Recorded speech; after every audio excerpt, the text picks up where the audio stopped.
പേരുള്ള ഒരു ഗ്രാമമുണ്ടായിരുന്നു. അവിടെ 75 വയസ്സായ ഒരു മുത്തശ്ശി ഉണ്ടായിരുന്നു. അവരുടെ പേരാണ് വിദ്യാവതി.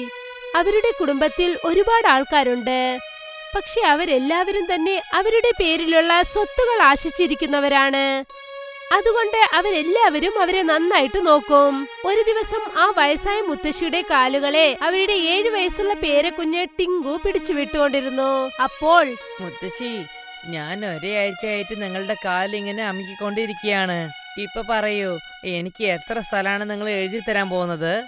ഡാ കുറുമ്പൻ ചെറുക്ക, കുടുംബത്തിലുള്ള എല്ലാവരും എന്റെ മേലുള്ള സ്വത്ത് കാരണമാണ് എന്നോട് സ്നേഹം കാണിക്കുന്നേ. ഇല്ലെങ്കിൽ ആരും ഒന്നും തന്നെ ഇല്ലായിരുന്നു. ടിങ്കു അവിടെ നിന്നും ഉടൻ തന്നെ പുറപ്പെട്ടു പോയി. വിദ്യാവതി അവരുടെ അറയിൽ നിന്നും പുറത്ത് തോട്ടത്തിലേക്ക് പോയി. അപ്പോഴാണ് അവരുടെ ചെറിയ മകൻ വരുൺ എന്തു പറഞ്ഞെന്നാൽ, എവിടെയാ പോകുന്നു അമ്മേ? ഞാൻ നിങ്ങളെ കൂട്ടിക്കൊണ്ടുപോവാം. ഇന്നത്തെ ഭക്ഷണം പുറത്തുള്ള തോട്ടത്തിൽ വെച്ച് ഞാൻ തന്നേക്കാം. നല്ല വെയിൽ കാലമാണ്. കാറ്റത്തോടെ നമുക്ക് ഭക്ഷണം കഴിക്കാം. വരൂ അമ്മേ. ശരി ശരി, കഴിക്കാം മോനെ. വാ, വന്നെന്നെ കൂട്ടിക്കൊണ്ടുപോ. വരുൺ തന്റെ അമ്മ വിദ്യാവതിയെ വളരെ സ്നേഹത്തോടെ വിളിച്ചുകൊണ്ടുപോയി തോട്ടത്തിൽ ഇരുത്തി. എന്നിട്ട് തന്റെ കൈ കൊണ്ട് അമ്മയ്ക്ക് ആഹാരം നൽകി. എനിക്ക് ഏറ്റവും ഇഷ്ടമുള്ളത് നിന്നെയാണ് മോനെ. നിനക്കാണ് ഒരു ആഗ്രഹവും ഇല്ലാത്തത്. നീ എന്നെ എത്ര നന്നായിട്ട് നോക്കുന്നു. ആ ദൈവം നിന്നെ നന്നായിട്ട് വെച്ചിരിക്കട്ടെ. പിന്നെ നിന്റെ കുടുംബം നന്നായിരിക്കണം. എനിക്ക് നിങ്ങളുടെ ആശീർവാദം മാത്രം മതി അമ്മേ. എന്റെ ജീവിതം ദൈവത്തിന്റെ അനുഗ്രഹവും പിന്നെ അമ്മയുടെ അനുഗ്രഹം കൊണ്ട് ഞാൻ നന്നായിട്ടുണ്ടമ്മേ. വരുൺ 40 വയസ്സുള്ള ഒരാളാണ്. ദിവസം മുഴുവൻ നന്നായിട്ട് അധ്വാനിച്ച് അവൻ അവന്റെ അമ്മയെ നോക്കി. പക്ഷെ അവനെ കണ്ട് അവന്റെ മൂത്ത ചേട്ടൻ രമാശങ്കർ വളരെ അസൂയപ്പെടുമായിരുന്നു. നീ തന്നെ കണ്ടതല്ലേ വരുൺ എന്റെ അമ്മേന്റെ അടുത്ത് എങ്ങനെ നൈസായിട്ട് ഐസ് വെച്ച് സംസാരിക്കുന്നതെന്ന്. അതെ ചേട്ടാ, ഞാനും അത് തന്നെയാ പറഞ്ഞത്. അവര് സ്വത്ത് മുഴുവൻ വരുണിന്റെ പേരിൽ എഴുതി വെക്കും. നോക്കിക്കോ, നിങ്ങൾ വായും വളർന്നു നോക്കി നിൽക്കും. അവൾ പറഞ്ഞത് കേട്ടിട്ട് രമാശങ്കർ തന്റെ അനിയനോട് പറഞ്ഞു, ഇനി എന്നെ കൊണ്ട് പറ്റില്ല. അത്രേ ഉള്ളൂ. നിന്റെ കൂടെ ചേർന്നിട്ട് എനിക്ക് ഈ വീട്ടിൽ നിൽക്കാൻ പറ്റില്ല. ഞാൻ ഈ വീട് പങ്കുവെക്കണമെന്നാണ് ആഗ്രഹിക്കുന്നത്. എനിക്ക് ഉടനെ തന്നെ എന്റെ പങ്ക് വേണം. നീ നിന്റെ വഴിയിലേക്ക് പോ, ഞാൻ എന്റെ വഴിയിലേക്ക് പോവാം. പക്ഷെ ചേട്ടാ, നിങ്ങൾ എന്തിനാ ഇങ്ങനെയൊക്കെ സംസാരിക്കുന്നത്? നമ്മൾ കുടുംബത്തോടെ നിൽക്കുന്നത് നിങ്ങൾക്ക് സന്തോഷമില്ലേ? എനിക്ക് കുറച്ചുപോലും സന്തോഷമില്ല. എനിക്ക് ഇനി നിങ്ങളുടെ രണ്ടുപേരുടെ മുഖം കാണാൻ എനിക്ക് തീരെ താല്പര്യമില്ല. ഇതെല്ലാം ആ സമയം വിദ്യാവതി കേൾക്കുന്നുണ്ടായിരുന്നു. പിന്നെ അവർ മൂത്ത മകൻ പറഞ്ഞത് കേട്ടിട്ട് വളരെ വിഷമിച്ചു. തെറ്റെന്റെ പേരിലാണ് മോനെ. ഈ വീട്ടിലാണ് നിന്റെ കൈ പിടിച്ച് ഞാൻ നിനക്ക് നടക്കാൻ പഠിപ്പിച്ചത്. ഓർമ്മയുണ്ടോ നിനക്ക്? നിനക്ക് കളിക്കാനായി പാവകൾ വാങ്ങി തന്നു. നിന്നെ സംസാരിക്കാൻ പഠിപ്പിച്ചു. പക്ഷെ നീ നടക്കാൻ, പഠിക്കാൻ, ഓടാൻ എല്ലാം പഠിച്ചതിനു ശേഷം നീ എന്റെ ജീവിതത്തിലും നിന്റെ അനുജന്റെ ജീവിതത്തിലും കളിച്ചുകൊണ്ടിരിക്കുന്നു. ആ, വളരെ നന്നായിട്ടുണ്ട്. രമാശങ്കർ എന്തോ പറയുന്നതിനു മുൻപേ അവിടെ ഒരു വക്കീൽ പത്രവുമായി വരുന്നുണ്ടായിരുന്നു. വരൂ വക്കീൽ സാർ, എന്താണ് കാര്യം? പറയൂ. ഇപ്പോഴെനിക്ക് എന്താ കാര്യം അറിഞ്ഞു വെച്ചാൽ, ഇവിടെയുള്ള മൊത്ത സ്വത്തും നിങ്ങളുടെ അച്ഛൻ, വീട്ടിലുള്ള വലിയ മൂത്ത ആൾ, അതായത് നിങ്ങളുടെ പേരിലാണ് എഴുതി വെച്ചിരിക്കുന്നത്. പിന്നെ വരുണിന്റെ പേരിൽ ഒരു ചെറിയ സ്ഥലമാണ് എഴുതി വെച്ചിരിക്കുന്നത്, അതും ഗ്രാമത്തിന്റെ പുറത്തേക്ക്. വക്കീൽ സാർ ആ പത്രം വായിച്ചതും തന്നെ രമാശങ്കർ വളരെ സന്തോഷത്തോടെ 7ാമത്തെ ആകാശം തന്നെ അദ്ദേഹം തൊട്ടു. പക്ഷെ അതേസമയം വരുൺ വളരെ സങ്കടത്തോടെ ഇരുന്നു. നിങ്ങൾ എല്ലാരും ഇത് കേട്ടതല്ലേ? ഇവിടെയുള്ള എല്ലാ സ്വത്തുകളും എന്റെ പേരിലാണ് എഴുതിയിരിക്കുന്നത്. എനിക്ക് എല്ലാ കാര്യം നന്നായിട്ട് മനസ്സിലായിട്ടുണ്ട്. പങ്കുവെച്ചതിന് ശേഷം കാശ് വെച്ചിട്ട് നിങ്ങളുടെ എല്ലാ സ്ഥലം നിങ്ങളുടെ പേരിൽ എഴുതിയിട്ടുണ്ട്. രമാശങ്കർ തന്റെ അനുജൻ വരുണിനെയും തന്റെ അമ്മയെയും വീട്ടിൽ നിന്ന് തന്നെ പറഞ്ഞയച്ചു. ഇപ്പോൾ വിദ്യാവതിയും വരുണും തെരുവുകൾ തോറും അലയാൻ തുടങ്ങി. പിന്നെ അദ്ദേഹത്തിന്റെ അച്ഛന്റെ ചെറിയ നിലത്തിൽ ഒരു കുടിൽ കെട്ടി താമസിക്കാൻ തുടങ്ങി. എന്നോട് ക്ഷമിക്കൂ മോനെ. എന്നെ കൊണ്ട് നിനക്ക് ഒരു സ്വത്തും തരാൻ സാധിച്ചില്ല. എല്ലാ സ്വത്തും നിന്റെ ചേട്ടൻ എന്നെ പറ്റിച്ച് പിടിച്ചെടുത്തു. നിങ്ങൾ എന്തിനെങ്ങനെ സംസാരിക്കുന്നത്? എനിക്ക് നിങ്ങളുടെ സ്നേഹം മതി അമ്മേ. നിങ്ങളുടെ സ്നേഹത്തിനേക്കാളും വേറെ എനിക്ക് ഒന്നും വേണ്ട അമ്മേ. ഒരു ദിവസം വൈകുന്നേരമായപ്പോൾ രമാശങ്കർ തന്റെ വീട്ടിലേക്ക് വന്നു. അദ്ദേഹത്തിന്റെ ഭാര്യ വളരെ ദേഷ്യത്തോടെ എന്തു പറഞ്ഞെന്നാൽ, എനിക്കൊരു കാര്യം മനസ്സിലാകുന്നേ ഇല്ല. ഈ സ്വത്തിന് മൊത്തമായിട്ട് നിങ്ങളുടെ അച്ഛൻ നിങ്ങളുടെ പേരിൽ എഴുതി വെച്ചിരിക്കുന്നു. ഇതില് മനസ്സിലാക്കാൻ എന്താ ഉള്ളത്? നിന്റെ മുമ്പിലേക്കില്ലേ വക്കീല് വന്നത്? അവിടെയുള്ള പേപ്പർ നിനക്ക് പഠിച്ചു കാണിച്ചത്. അങ്ങനെയാണെങ്കിൽ നിങ്ങളുടെ കൊച്ചനുജൻ എവിടെയാണോ വീട് കെട്ടിക്കൊണ്ട് നിങ്ങളുടെ അമ്മയോടൊപ്പം താമസിക്കുന്നത്, അതും നിങ്ങളുടെ അച്ഛന് സ്വന്തമായ സ്ഥലമല്ലേ? അങ്ങനെ നോക്കിയാൽ അതും നിങ്ങൾക്കല്ലേ വരേണ്ടത്? എന്താ ഞാൻ പറയുന്നത് ശരിയല്ലേ? നീ ഇപ്പോഴെന്താ പറയാൻ വരുന്നത്? അല്ല, ഞാൻ പറഞ്ഞു വന്നത് നിങ്ങളുടെ അമ്മയ്ക്കും അനുജനും സ്വത്തിലൊരു അവകാശവും ഇല്ല എന്ന് പറഞ്ഞു കഴിഞ്ഞു. പിന്നെ നിങ്ങളുടെ സ്ഥലത്ത് അവര് താമസിക്കാൻ എന്ത് അധികാരമാണുള്ളത് അവർക്ക്? പറയൂ. നീ പറഞ്ഞത് വളരെ ശരി തന്നെയാണ്. ഈ കാര്യം എന്റെ തലയിൽ വന്നിട്ടില്ലല്ലോ. അതുമാത്രമല്ലാതെ വരുൺ എപ്പോഴും അമ്മേന്റെ മേലാണ് അധിക സ്നേഹം കാണിക്കുന്നത്. അവന് ശരിയായുള്ള പാഠം കാണിക്കാനുള്ള നേരം ഇപ്പൊ വന്നിട്ടുണ്ട്. ഞാൻ നാളെ അവിടെ വെച്ചിട്ട് അവരവിടുന്ന് പുറത്താക്കിയേക്കാം. അടുത്ത ദിവസം രമാശങ്കർ ആ കുടിലിലേക്ക് ചെന്നു. രമാശങ്കറിന്റെ വയസ്സായ അമ്മ വിദ്യാവതി പിന്നെ അദ്ദേഹത്തിന്റെ അനുജൻ വരുൺ രണ്ടുപേരും ഒരുപാട് സന്തോഷിച്ചു. എന്നെ കണ്ടതിൽ നിങ്ങൾ രണ്ടുപേർക്ക് സന്തോഷമില്ലെന്ന് എനിക്ക് നന്നായിട്ട് അറിയാം. നീ എന്തിനാ മോനെ ഇങ്ങനെയൊക്കെ സംസാരിക്കുന്നേ? നീ എന്നെ നിന്റെ സ്വന്തം വീട്ടിൽ നിന്ന് തുരത്തിയെങ്കിലും ഒരു കാര്യം മറന്നേക്കല്ലേ, ഞാൻ നിന്റെ അമ്മയാണ്. പിന്നെ നീ എന്റെ മകനും. ഇന്ന് ഞാൻ നിന്നെ കുറിച്ചാണ് ആലോചിച്ചുകൊണ്ടിരുന്നത്. അതൊക്കെ വിട്ടേക്കമ്മേ. ഞാൻ എന്താണ് നിങ്ങളുടെ അടുത്ത് പറയണം വന്നത് വെച്ചാൽ, നിങ്ങൾ ഇന്നും ഈ ചെറ്റപ്പുരയിൽ നിന്ന് പുറത്തേക്ക് പോകണം. കാരണം ഈ സ്ഥലവും അച്ഛന്റെ സ്വന്തമാണ്. പിന്നെ അച്ഛൻ എല്ലാ സ്ഥലത്തും എന്നെയാണ് മുതലാളിയായിട്ട് നിർമ്മിച്ചത്. അതുകൊണ്ട് ഈ സ്ഥലവും ഇത് എന്റെ സ്വന്തമാണ്. ഇങ്ങനെ പറഞ്ഞിട്ട് രമാശങ്കർ അവിടെ നിന്നും പോയി. പിന്നെ വിദ്യാവതി തന്റെ മകൻ വരുണിനോടൊപ്പം ആ സ്ഥലത്തു നിന്നും പോയി. അമ്മേ, ചേട്ടൻ നമ്മളെ ഈ സ്ഥലത്ത് നിന്നും പറഞ്ഞയച്ചല്ലോ. നമുക്ക് താമസിക്കാൻ ഒരു സ്ഥലവും ഇല്ലേ അമ്മേ? ഇപ്പൊ നമ്മൾ എവിടെയാ പോവുക? നീ വിഷമിക്കേണ്ട മോനെ, ആ ഈശ്വരനെ വിശ്വസിച്ചാൽ മതി. നിനക്കറിയാമോ, ആ ഈശ്വരൻ ആർക്കെങ്കിലും വളരെ വലുതായിട്ട് എന്തെങ്കിലും നൽകണമെന്ന് ആഗ്രഹിച്ചാൽ അവരെ ഇതുപോലെ തന്നെ വിഷമിപ്പിക്കാൻ തുടങ്ങും. വിദ്യാവതി തന്റെ മകൻ വരുണിനോടൊപ്പം ഗ്രാമത്തിന്റെ ഒരു മൂലയിലിരിക്കുന്ന കാട്ടിൽ ഒരു കുടിൽ കെട്ടി താമസിക്കാൻ തുടങ്ങി.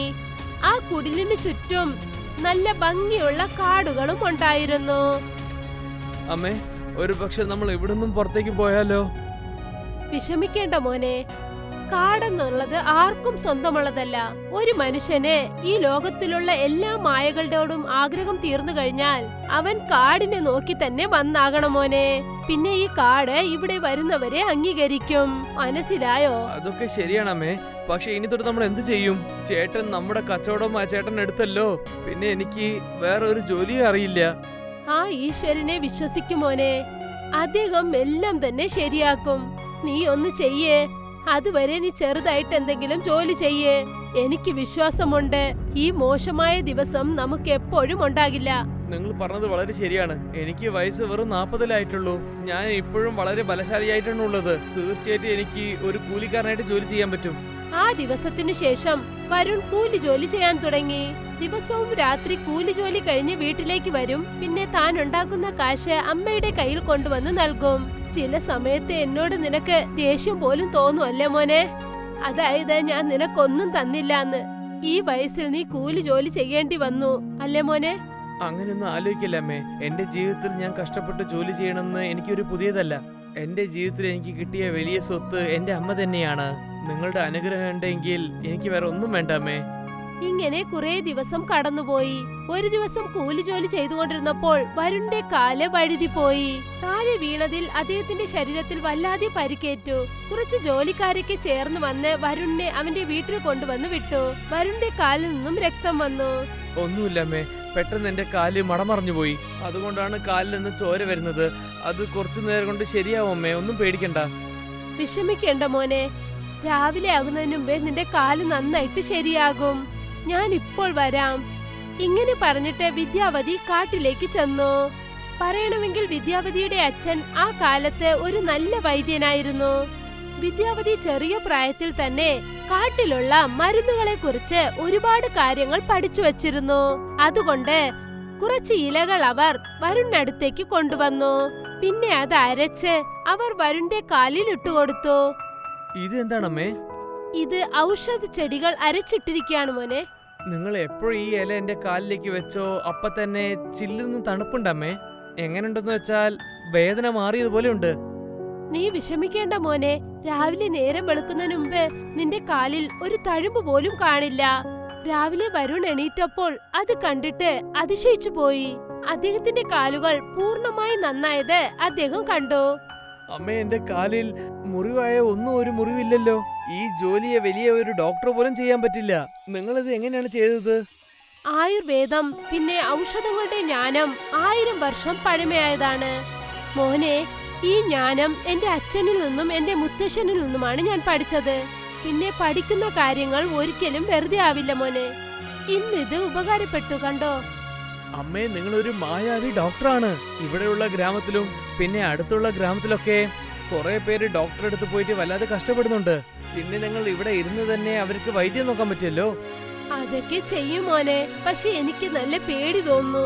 അങ്ങനെ ഞാൻ ചെയ്യുന്ന ഔഷധങ്ങൾ ഒരുപക്ഷെ പ്രവർത്തിച്ചില്ലെങ്കിൽ എന്റെ പേരോടൊപ്പം ചേർന്നിരിക്കുന്ന എന്റെ അച്ഛന്റെ പേരും ചീത്തയായി പോകുമല്ലോ. ഇല്ലമ്മേ, എനിക്ക് നിങ്ങളോട് പൂർണ്ണ വിശ്വാസമുണ്ട്. നിങ്ങൾക്കുള്ള ഈ അറിവുണ്ടല്ലോ, അവിടെ ചില പേർക്കൊക്കെ ഈ അറിവേ ഇല്ല അമ്മേ. നിങ്ങൾക്ക് എന്നെ ഗുണമാക്കാൻ പറ്റുകയാണെങ്കിൽ തീർച്ചയായിട്ടും നിങ്ങൾക്ക് ഇവിടെയുള്ള എല്ലാ ആൾക്കാരും ഗുണമാക്കാൻ പറ്റുമെന്ന് എനിക്ക് വിശ്വാസമുണ്ട് അമ്മേ. ആ ദിവസത്തിനു ശേഷം വരുൺ എല്ലാരോടും ഇക്കാര്യം അറിയിപ്പിച്ചു. ഏത് പേഷ്യന്റിനാണോ ഡോക്ടറിനെ കൊണ്ട് ഒരു ഉപകാരവും ലഭിക്കാത്തത് അവർ തന്റെ അമ്മയെ തേടി വരാമെന്ന് പറഞ്ഞു. 3 ദിവസത്തിനു ശേഷം ഒരു ഉണങ്ങിയ രൂപത്തിലുള്ള ആൾ വിദ്യാവതിയുടെ അടുത്തേക്ക് വരുണിനോടൊപ്പം വന്നു. എന്റെ കാലിൽ കുറെ വേദനകളൊക്കെ ഉണ്ട് അമ്മേ. ഞാൻ സിറ്റിയില് കുറെ ഡോക്ടേഴ്സ് ഒക്കെ കാണിച്ചിട്ടുണ്ട്. പക്ഷെ എല്ലാരും എന്താ പറയണെന്ന് വെച്ചാൽ ഇത് പൂർണ്ണമായിട്ട് ഗുണം ചെയ്യാൻ പറ്റില്ല എന്നാണ്. നീ ജീവന് മുഴുവനും ഈ വേദനയോടെ നിൽക്കണം എന്നാണ് പറഞ്ഞത്. എന്റെ കൈ കാണിക്കുമോനെ. വിദ്യാവതി അയാളുടെ നാടി പിടിച്ചു നോക്കി. പിന്നെ രഹസ്യമായ ചിരിയോടുകൂടി എന്തു പറഞ്ഞെന്നാൽ, ഞാൻ നിനക്ക് ചില ഔഷധ മരുന്നുകൾ തരാം. അതിരാവിലെ നീ ആ മരുന്നുകൾ കഴിക്കണം. പിന്നെ 3 ദിവസത്തേക്ക് നീ ഒന്നും കഴിക്കാൻ പാടില്ല. 3 ദിവസത്തിന് ശേഷം നിനക്ക് നന്നായിട്ട് വിശക്കും. അതിനുശേഷം നിനക്ക് എന്താണോ ഇഷ്ടം അതെല്ലാം തന്നെ നീ കഴിക്കാം. അദ്ദേഹം അവിടെ നിന്നും പോയി. 3 ദിവസത്തിന് ശേഷം അദ്ദേഹം വിദ്യാവതിയെ വന്ന് കണ്ടെന്ന് പറഞ്ഞെന്നാൽ, നിങ്ങൾ എങ്ങനെയൊക്കെ പറഞ്ഞോ ഞാൻ അതുപോലെ തന്നെ ചെയ്തു അമ്മേ. ഞാൻ നെയ്യിലുണ്ടായ പൂരിയും പിന്നെ പരിപ്പുള്ള സാമ്പാർ ഇതുവരെ കഴിച്ചിട്ടേ ഇല്ല കുറെ കൊല്ലങ്ങളായിട്ട്. ഇപ്പൊ ഞാൻ വയറ് നിറച്ച് കഴിച്ചു, പക്ഷെ എനിക്ക് ഒരു പ്രശ്നവും വന്നില്ല. ഇപ്പൊ നീ ചെന്ന് നിന്റെ ഡോക്ടറിനോട് ചെക്ക് ചെയ്തോളൂ. നിങ്ങളുടെ അടുത്ത് വരുന്ന മുമ്പ് ഞാൻ ഡോക്ടറെ അടുത്തായിരുന്നു പോയിരുന്നത്. ബ്ലഡ് ടെസ്റ്റ് ചെയ്ത് നോക്കിയപ്പോൾ അവർ വല്ലാതെ അതിശയപ്പെട്ടു പോയി. എന്നെ ഗുണപ്പെടുത്താൻ ചെയ്യാൻ പറ്റില്ലെന്ന് അയാൾ ഇപ്പോഴും പറയുന്നുണ്ട്. ആരാണ് വൈദ്യം ചെയ്തതെന്ന് ചോദിച്ചു. ഞാൻ മുഴുവനും ഗുണമടഞ്ഞു. ഞാൻ നിങ്ങളുടെ അടുത്ത് ഒരു കാര്യം മറച്ചിട്ടുണ്ട്. ഞാൻ വലിയ ഒരു പൈസക്കാരനാണ്. ഇങ്ങനെ പറഞ്ഞിട്ട് ആ മനുഷ്യൻ ഒരുപാട് കാശ് വിദ്യാവതിയുടെ കയ്യിൽ നൽകി. കുറച്ചു നാളുകൾക്ക് ശേഷം ആ ഗ്രാമത്തിൽ ഒരു വൈറസ് പരന്നു. അതിന് യാതൊരു ട്രീറ്റ്മെന്റും ഇല്ലാതെ ആയി. ഒരു പേഷ്യന്റ് ചുമച്ചുകൊണ്ട് വിദ്യാവതിയെ കാണാനായി വന്നു. എന്നെ രക്ഷിക്കുക അമ്മേ. മൊത്ത ഗ്രാമത്തിലും വല്ലാതെ സൂക്കേട് വരുന്നുണ്ട്. ഡോക്ടർ കൊണ്ടുപോലും അത് ചെയ്യാൻ പറ്റില്ല പറയുന്നേ. വിഷമിക്കേണ്ട മോനെ, തീർച്ചയായും നിനക്ക് ഗുണം കിട്ടും. ഞാൻ നിന്നെ ചികിത്സിക്കാം.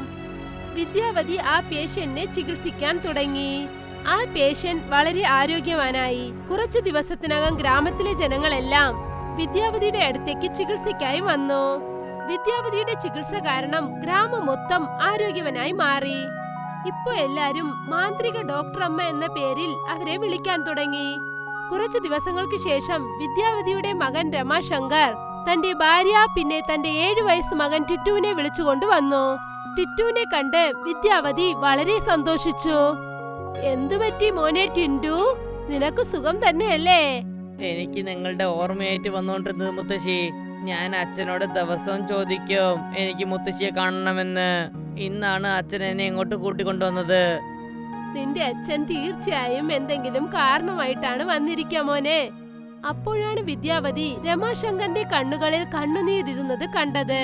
തന്റെ മകന്റെ കണ്ണുകളിൽ കണ്ണുനീർ കണ്ടിട്ട് വിദ്യാവതിയുടെ മനസ്സ് സങ്കടം സഹിക്കാനായില്ല. എന്തുപറ്റി മോനെ, നിന്റെ കണ്ണുകളിൽ എന്തിനാ ഈ കണ്ണുനീർ? ഞാൻ ഇവിടെ വന്നത് ഞാൻ ചെയ്ത തെറ്റിന് വേണ്ടി ക്ഷമ ചോദിക്കാനാണ്. വരുൺ പറഞ്ഞത് ശരിയാണ്.